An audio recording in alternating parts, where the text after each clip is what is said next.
এই মুহূর্তে hotel intercontinental NCP আহ্বায়ক নাহিদ ইসলামের সঙ্গে সাক্ষাৎ করছেন ভুটানের প্রধানমন্ত্রী শেরিং তোগবে। সে খবর জানাতে যুক্ত হচ্ছেন সহকর্মী নাজমুস সাকিব। চলে যাচ্ছি সেখানে। সাকিব, জানাবেন যে কি বিষয় আলাপ হলো এনসিপির সঙ্গে?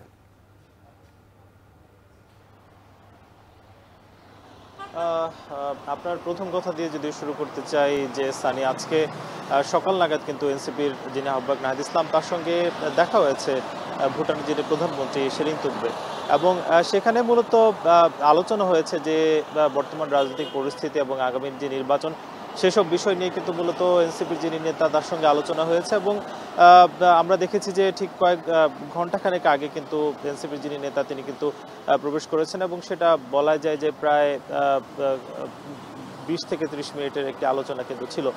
এবং আজকে কিন্তু এই যে ভুটানের যিনি প্রধানমন্ত্রী তার কিন্তু বেশ কিছু আরও কর্মসূচি রয়েছে। ঠিক কিছুক্ষণ পরে কিন্তু বিডার যিনি চেয়ারম্যান তার সঙ্গে কিন্তু একটি বৈঠক হওয়ার কথা। মূলত সেই বৈঠকটি বাংলাদেশে তাদের বিনিয়োগ কিংবা বাংলাদেশ আসলে ভুটানে কোন কোন খাতে বিনিয়োগ করতে পারে সেই সব বিষয় নিয়ে কিন্তু আলোচনা হওয়ার কথা। এবং সেখানে মূলত ভুটানের প্রধানমন্ত্রী আসলে আকৃষ্ট করবেন যে কোন বিষয়ে বাংলাদেশ আসলে তাদের যেই বাণিজ্য চুক্তি কিংবা বিনিয়োগ সেগুলো করতে পারে, এবং সেগুলো হয়তো খতিয়ে দেখে বাংলাদেশ আগামী দিন হয়তো সিদ্ধান্ত নেবে যে ভুটানের সঙ্গে কি কি ব্যবসায়িক চুক্তি তারা করতে পারে। একটু জানিয়ে রাখতে চাই যে আজকে সারাদিনই বিভিন্ন কর্মসূচি মূলত রয়েছে ভুটানের প্রধানমন্ত্রীর। ঠিক কিছুক্ষণ পর অর্থাৎ 12টা নাগাদ কিন্তু রাষ্ট্রপতির সঙ্গে দেখা হওয়ার কথা, এবং সেখানে সাক্ষাৎ করে সার্বিক পরিস্থিতি, দেশের পরিস্থিতি সেসব বিষয় কিন্তু আলোচনার কথা রয়েছে। এছাড়াও অন্যান্য যে রাজনৈতিক দলগুলো রয়েছে জামাত ইসলামী কিংবা বিএনপি তাদের সঙ্গেও কিন্তু আজকে দিনভর ভুটানের প্রধানমন্ত্রীর আলোচনা হওয়ার কথা। এছাড়াও নারায়ণগঞ্জের যে একটি পোর্ট রয়েছে সেখানেও